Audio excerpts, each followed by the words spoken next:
Hello viewers, welcome you all. இன்னைக்கு நம்ம என்ன பார்க்க போறோம்னா மத்தியமால வர கிராமருடைய கொஸ்டின் ஆன்சர்ஸ் தான் பார்க்க போறோம். ஓகேங்களா, வாங்க பார்க்கலாம். பாக் 3 பார்ட் 3 தேவநகரி லிபிகா மானக் ரூப் அப்படின்னாக்கா தேவநகரியில இருக்கக்கூடிய எழுத்துக்களின் நிலையான வடிவம் அப்படின்ட்டு, standard form of Devanagari script அப்படின்ட்டு. ஓகேங்களா, லிபினாக்கா ஸ்கிரிப்ட் எழுத்து வடிவம். ஓகேங்களா, மானக் ரூப்னா ஸ்டாண்டர்டான ஃபார்ம், ரூப்னா ஃபார்ம். இப்போ ஃபர்ஸ்ட் क्वेश्चन பாருங்க. வர்ண கிசே கஹதே ஹேன் அப்படின்னாக்கா வர்ண அப்படின்ட்டு எதை சொல்லுவாங்க அப்படின்னு கேட்குறாங்க. வர்ண அப்படின்னாக்கா ஆல்ஃபபெட். இப்போ இங்கிலீஷில் ஏபிசிடி சொல்கிறோம் இல்லையா, அதுதான் ஆல்ஃபபெட். வர்ணனா ஆல்ஃபபெட். இப்போ ஆன்சர் பாருங்க. भाषा में प्रयुक्त मूल ध्वनि अथवा उसके चिन्ह को वर्ण कहते हैं அப்படின்னாக்கா மொழி, பாஷானாக்கா மொழி, மொழியில் பிரயோகிக்கப்படக்கூடிய மூல சப்தம் இருக்கு இல்லையா, ஒரு மூல சப்தமும் இல்லை அதை ஒரு சின்னம், அதனுடைய சின்னத்தை நம்ம எழுதுறோம் அப்படின்னாக்கா அதுதான் வர்ண அப்படின்னு சொல்லுவாங்கன்றாங்க. இப்போ இங்கே பாருங்க. இப்போ இது ஒரு சப்தம். இது இங்கே நீங்கள் பார்க்குறது என்ன ஒரு லெட்டர், இது ஆல்ஃபபெட் என்னது அ அப்படின்னு சொல்லுவோம் இல்லையா. அப்போ இது ஒரு சவுண்டு மூலியமாக நம்ம சொல்கிறோம் இல்லையா. அ அப்படின்னா அது ஒரு சவுண்டு. அதே இப்போ நான் அன்னு சொல்லாமல் இப்படி எழுதி காமிச்சு இது என்னது அப்படின்னா இது ஒரு சின்னம், இது ஒரு சிம்பல் மாதிரி தானே, ஒரு சின்னம். அதுதான் ஒரு சின்னமாகவோ அதாவது ஒரு மொழியில் பிரயோகிக்கக்கூடிய, ஒரு மொழியில் பயன்படுத்துறதுக்கு ஒரு மூல சப்தத்தையோ இல்லை ஒரு சின்னமாகவோ ஒரு மொழியை நம்ம பயன்படுத்தவோ அதை இப்போ யூஸ் பண்ணுறதுக்கு லெட்டர்ஸை யூஸ் பண்ணுறோன்னா அதை வர்ண அப்படின்னு சொல்லுவாங்க. ஓகேங்களா, அங்கே பாருங்கள். பாஷாமே அப்படின்னா மொழியில், பிரயுக்துனா யூஸ்டு, பயன்படுத்துறதுக்கு, மொழியில் பயன்படுத்துறதுக்கு, ஃபார் யூஸ் அப்படின்ட்டு. மூல் துவனி அப்படின்னாக்கா மூல சப்தம். மூல சப்தம் அப்படின்னா இது இப்போ இந்த லெட்டருக்கு ஒரு மூல சப்தம் எது அ அப்படிங்கிறது அந்த சவுண்டு. அதுதான் அந்த சவுண்டையோ மூல சப்தத்தை பயன்படுத்துறதோ இல்லை அத்வானாக்கா எல்ஸ் ஆர் அப்படின்னு, அல்லது அப்படின்ட்டு. உஸ்கே சின்ன அப்படின்னா அதனுடைய சின்னம், சிம்பல் அப்படின்ட்டு. உஸ்கேனா அதனுடைய, சின்னனா இது. இப்போ நான் உங்களுக்கு சவுண்டே சொல்லாமல் இப்படி எழுதி காமிச்சு இது என்னது அப்படின்னு கேட்டாக்கா இது அ அப்படின்னு சொல்லுவோம். அதை எழுதுறதுக்குன்னு ஒரு வடிவம் நம்ம யூஸ் பண்ணுறோம் இல்லையா, ஒரு சின்னம், அதுதான். உஸ்கே சின்ன கோ அப்படின்னாக்கா அதனுடைய ஒரு சின்னத்தை வர்ண அப்படின்னு சொல்லுவோம். வர்ண கஹதே ஹேன் அப்படின்ட்டு. அதாவது மொழியில் யூஸ் பண்ணக்கூடிய ஒரு சப்தத்தையோ இல்லை இந்த ஒரு சிம்பலையோ ஆல்ஃபபெட் அப்படின்னு சொல்லுவோம்ன்றாங்க. அதுதான் வர்ண. ஓகேங்களா. செகண்ட் क्वेश्चन பாருங்க. கதித் யா லிகித் பாஷா கா மூல் ஆதார் கியா ஹே அப்படின்னா நம்ம இப்போ கத்தித்துனாக்கா சொல்கிறோம் இல்லையா, உச்சரிக்கிறோம் இல்லையா, பேசுகிறோம் இல்லையா, பேசுறதுக்கான இதையோ இல்லை லிகித்னா எழுத்து மூலியமாக அந்த மாதிரி. பாஷா அப்படின்னா ஒரு மொழியை நம்ம பேசுகிற மூலியமாவோ இல்லை எழுத்து மூலியமாவோ நம்ம ஒரு மொழியை இது பண்ணுறோன்னு வச்சுக்கோங்க. அதுக்கு மூல ஆதாரம் எது அப்படின்றாங்க. இப்போ நம்ம ஏதாச்சும் ஒன்று பேசணுன்னாலோ இல்லை எழுதணுன்னாலோ நம்மளுக்கு எது வேணும் முக்கியமாக, அதனுடைய சவுண்டு தானே நம்மளுக்கு முக்கியம். அதுதான் இங்கே சொல்கிறாங்க. கதித் யா லிகித் பாஷா கா மூல் ஆதார் துவனி ஹே அப்படின்னா நம்ம பேசுறதா இருந்தாலும் சரி, ஒரு மொழியை இல்லை ஒரு மொழியை எழுதுறதா இருந்தாலும் சரி, நம்மளுக்கு மூல ஆதாரம் அதுக்கு எதுன்னா துவனி தான், அதனுடைய சவுண்டு தான் அப்படின்ட்டு. ஓகேங்களா. இப்போ நான் அன்னு சொல்லு அப்படின்னாக்கா அதை சொல்லும்போது அன்னு சொல்லணும் போது சவுண்டு தானே நான் சொல்கிறேன், பேசுகிறேன் இல்லையா, அதுக்கு நம்மளுக்கு சவுண்டு தான் முக்கியம். இல்லை ஒரு ஆங்கிறத எழுதணுன்னாலும் நம்மளுக்கு அன்னு எழுது அப்படின்னு சொல்லும்போது அன்னு சொல்கிறேன் இல்லையா, அதுக்கும் சவுண்டு தான் முக்கியம் நம்மளுக்கு, எழுதணுன்னாலும் சரி பேசணுன்னாலும் சரி அப்படிங்கிறது தான். ஓகேங்களா. கத்தித் அப்படின்னா பேசக்கூடிய, சொல்ல உச்சரிக்கிற மாதிரி அந்த மாதிரி. யா அப்படின்னா அப்படி இல்லைன்னாக்கா லிகித் அப்படின்னா எழுதக்கூடிய, பாஷானா மொழி, எழுதுறதுக்கும் பேசுறதுக்கும் ஒரு மொழியை அதுக்காக மூல ஆதார்னா மூலமான ஒரு ஆதாரம் அப்படின்ட்டு. துவனி ஹே சப்தம் தான் அப்படின்றாங்க. ஓகேங்களா, துவனினா சப்தம். தேர்ட் क्वेश्चन பாருங்க. லிபி கிசே கஹதே ஹே அப்படின்னாக்கா லிபி அப்படின்னு எதை கூறுவார்கள் அப்படின்னு கேட்குறாங்க. அதாவது லிபினாக்கா சவுண்ட் ஸ்கிரிப்ட் தான் கரெக்ட். இங்கே ஃபர்ஸ்டே பார்த்தோம் இல்லையா, ஸ்கிரிப்ட்னாக்கா எழுதப்பட்டு இருக்கிறதுங்கிறது தான். நம்ம ஹேண்ட் ரிட்டன் இருக்கும் இல்லையா, அதுதான் ஸ்கிரிப்ட். லிபி அப்படிங்கிறது. ஓகேங்களா. இப்போ ஆன்சர் பாருங்க. ध्वनियों को लिखने के लिए जिन चिन्हों का प्रयोग किया जाता है उसे लिपि कहते हैं.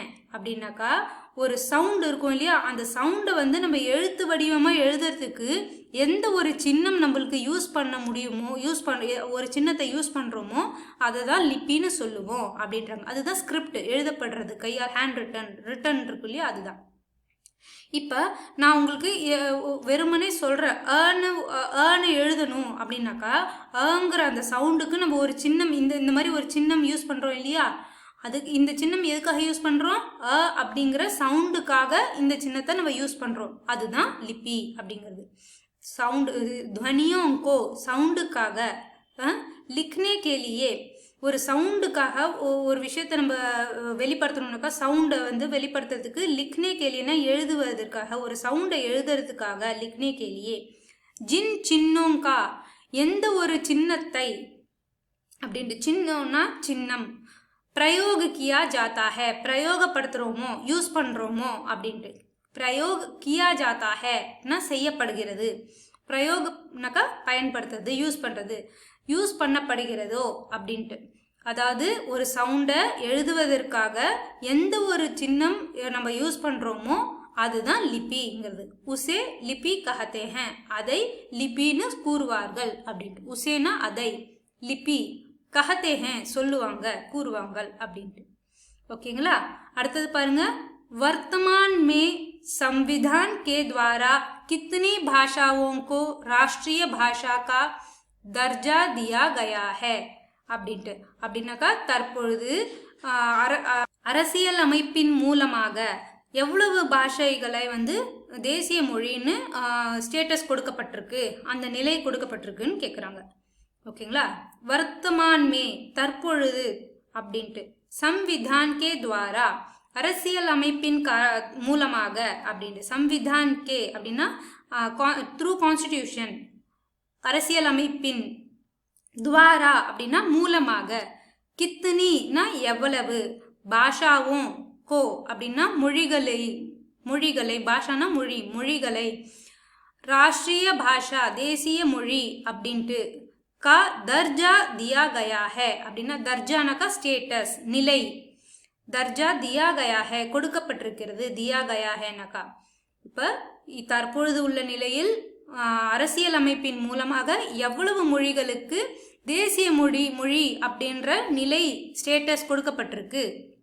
ஆன்சர் பாருங்க. வர்த்தமான் மே சம்விதான் கே துவாரா 22 பாஷாओं को राष्ट्रीय भाषा का दर्जा दिया गया है அப்படின்னாக்கா தற்பொழுது உள்ள நிலையில் 22 மொழிகளுக்கு ராஷ்ட்ரிய தேசிய பாஷை அப்படிங்கிற ஸ்டேட்டஸ் நிலை கொடுக்கப்பட்டிருக்கு அப்படிங்கிறாங்க. ஓகேங்களா. வர்த்தமான்மே தற்பொழுது உள்ள நிலையில், சம்விதான் கே துவாரா அரசியலமைப்பின் மூலமாக 22 பாஷாவும் மொழிகளுக்கு ராஷ்ட்ரிய பாஷா தேசிய பாஷை கா தர்ஜா தியா கயா ஹே அப்படிங்கிற அந்த ஸ்டேட்டஸ் நிலை கொடுக்கப்பட்டிருக்குது அப்படின்றது. 5th ஒன் பாருங்க. हिंदी वर्णमाला में कितने स्वर और व्यंजन है அதாவது ஹிந்தி எழுத்துக்களில் எவ்வளவு உயிர் மற்றும் மெய் எழுத்துக்கள் உள்ளன, அதுதான் கொஸ்டின். ஹிந்தி வர்ணமாலானாக்கா எழுத்துக்கள், ஹிந்தி வர்ணமாலாமே எழுத்துக்களில், கித்னேனா எவ்வளவு, ஸ்வர் அப்படின்னாக்கா உயிர் எழுத்துக்கள், और व्यंजनனாக்கா மெய் எழுத்துக்கள், है அதாவது ஸ்வர் और व्यंजन அப்படின்னாக்கா உயிர் மற்றும் மெய் எழுத்துக்கள் உள்ளன அப்படின்ட்டு. அப்போ ஆன்சர் பாருங்க. அதுக்கு முன்னாடி உங்களுக்கு ஒரு இமேஜ் பாருங்க. இப்போ இங்கே பாருங்க, இந்த இமேஜில் ஸ்வர் அப்படின்னாக்கா உயிர் எழுத்துக்கள் மொத்தம் 11 உயிர் எழுத்துக்கள் இருக்கு. இங்கே வியஞ்சன் அப்படின்னாக்கா மெய் எழுத்துக்கள் எவ்வளோ இருக்கு, 33 இருக்கு நம்மளுக்கு. ஓகேங்களா. இப்போ இதில் கவுண்ட் பண்ணி பார்த்தீங்கன்னா 13 இருக்கும். ஆனால் நம்மளுக்கு உயிர் எழுத்துக்கள் எவ்வளோன்னா அவு வரைக்கும் தான். இந்த அம்ன்னு இருக்கு பாருங்க, அதை வந்து இங்கே பாருங்க அனுஸ்வார்னு சொல்லுவாங்க. அடுத்தது இந்த அஹான்னு இருக்கு இல்லையா, அதை விசர்குன்னு சொல்லிடுவாங்க. அதனால அது ரெண்டும் இதில் வராது. மொத்தம் நம்மளுக்கு 11 இது வரைக்கும் தான், அவு வரைக்கும் 11 எழுத்துக்கள் இருக்கு இல்லையா. அதுதான் இங்க ஆன்சர்ல இருக்கும். ஹிந்தி வர்ணமாலாமே எவ்வளோ இருக்கு? உயிரெழுத்துக்கள் ஸ்வர்ணா உயிரெழுத்துக்கள் 11 இருக்கு. 11 உயிரெழுத்துக்கள் மற்றும் 33 வியஞ்சனக மெய் எழுத்துக்கள் உள்ளன. ஹிந்தி எழுத்துக்களில் வர்ணமாலாமே ஹிந்தி எழுத்துக்களில் 11 உயிரெழுத்துக்கள் மற்றும் 33 மெய் எழுத்துக்கள் உள்ளன. அதுதான் இதனுடைய ஆன்சர். ஓகேங்களா? அடுத்த क्वेश्चन பாருங்க. 6th one. स्वरों का प्रयोग कैसे होता है? அதாவது உயிரெழுத்துக்களை நம்ம எப்படி பிரயோகப்படுத்துவோம் அப்படின்னு கேட்குறாங்க. ஸ்வரம் அப்படின்னா உயிரெழுத்துக்களை, ஸ்வரோங்கானா உயிரெழுத்துக்கள், அது உயிரெழுத்துக்களை பிரயோக அப்படின்னாக்கா பிரயோகம் கேசே கர்த்தே ஹேன் எப்படி பண்ணுவோம் அப்படின்றதுதான் क्वेश्चन. ஆன்சர் பாருங்க. ஸ்வரோங்கா பிரயோக் स्वतंत्र रूप से होता है அப்படின்னாக்கா அதை இண்டிபெண்டா நம்ம யூஸ் பண்ணுவோம் அப்படிங்கிறது தான் ஆன்சர். இதுல பாருங்க ஸ்வரோங்கா பிரயோக் அப்படின்னா உயிரெழுத்துக்களின் பிரயோகத்தை சுதந்திரமாக, ஸ்வதந்திர ரூப் அப்படின்னாக்கா சுதந்திர ரூபமாக அப்படின்னாக்கா ஸ்வதந்திரம் நம்ம ஏற்கனவே பார்த்துப்போம் இல்லையா, இண்டிபெண்ட் டே அப்படிலாம் பார்த்துப்போம் இல்லையா. ஸ்வதந்திரனா இண்டிபெண்டா நம்ம யூஸ் பண்ணுவோம், அதுக்கு எந்த ஒரு இதுவும் கிடையாது நம்மளுக்கு. ஓகேங்களா? ரூப் சே ஹோத்தா ஹே அந்த ரூபத்துல நடக்கும் அப்படிங்கிறது தான் ஆன்சர். 7th one பாருங்க. व्यंजन किसे कहते हैं? आंसर पाருங்க. स्वरों की सहायता से उच्चरित वर्णों को व्यंजन कहते हैं அப்படின்னாக்கா ஒரு உயிரெழுத்துக்கள் இருக்கு இல்லையா, அதனுடைய உதவியுடன் உச்சரிக்கப்படும் எழுத்துக்களை வியஞ்சன் அப்படின்னு நம்ம சொல்லுவோம் அப்படிங்கிறாங்க. அதாவது ஸ்வரோங்கினா உயிரெழுத்துக்களின், சகாயத்தானா அதனுடைய சகாயம், அதனுடைய உதவி அப்படிங்கிற மாதிரி. சகாயதாசே அப்படின்னாக்கா உதவியுடன், உச்சரித் அப்படின்னாக்கா உச்சரிக்கப்படும், வர்ணோ கோ அப்படின்னா வர்ணனா என்ன பார்த்தோம், ஆல்பபெட். வர்ணோ கோ ஆல்பபெட்ஸை எழுத்துக்களை, வியஞ்சன் அப்படின்னாக்கா மெய்யெழுத்து, கஹத்தே ஹேன் அப்படின்னு சொல்லுவோம் அப்படின்றது தான். ஓகேங்களா? அடுத்தது பாருங்க. 8th one பாருங்க. संयुक्त व्यंजन किसे कहते हैं? उदाहरण दीजिए அப்படின்னாக்கா சம்யுக்த வியஞ்சன் நம்ம எதை குறிப்பிடுவோம், உதாரணம் கொடுங்கள் அப்படின்றாங்க. சம்யுக்த வியஞ்சன், வியஞ்சன்னாலே நம்மளுக்கு கான்சோனன்ஸ் அப்படின்னு அர்த்தம். ஓகேங்களா? இப்ப பாருங்க, இங்க ஸ்வர் அப்படின்னு பார்த்தோம். ஸ்வர்னா என்னது, உயிரெழுத்து அப்படின்னா வவல்ஸ். இப்ப வியஞ்சன் அப்படின்னாக்கா கான்சோனன்ட். இப்ப சம்யுக்த வியஞ்சன் அப்படின்னாக்கா, சம்யுக்தனாக்கா ஒரு இணைப்பது, இணைச்ச மாதிரி, கம்பைன் பண்ற மாதிரி.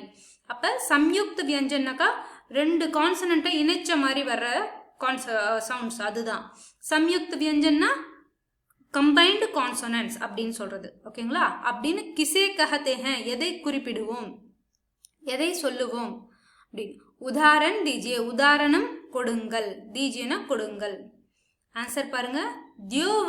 दो व्यंजनों के मेल को संयुक्त व्यंजन कहते हैं அப்படின்னாக்கா 2 மெய்யெழுத்துக்களை சேர்த்த மாதிரி கம்பைன் பண்ணோம்னாக்கா அதை தான் நம்ம சம்யுக்த வியஞ்சன் சொல்லுவோம் அப்படின்றாங்க.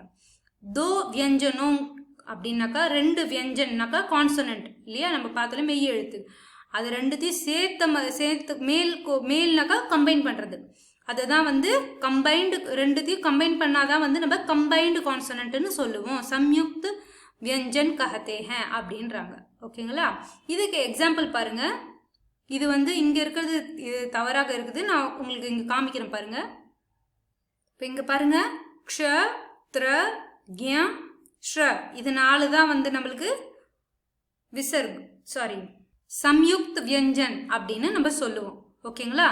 ஏன் இது அப்படி சொல்றாங்கன்னாக்கா, இங்க 2 வியஞ்சனுடைய காம்பினேஷன் இருக்கு பாருங்க, அதனால இது சம்யுக்த வியஞ்சன், கம்பைன்டு கான்சனன்ட்ஸ் அப்படின்னு சொல்றோம். ஓகேங்களா?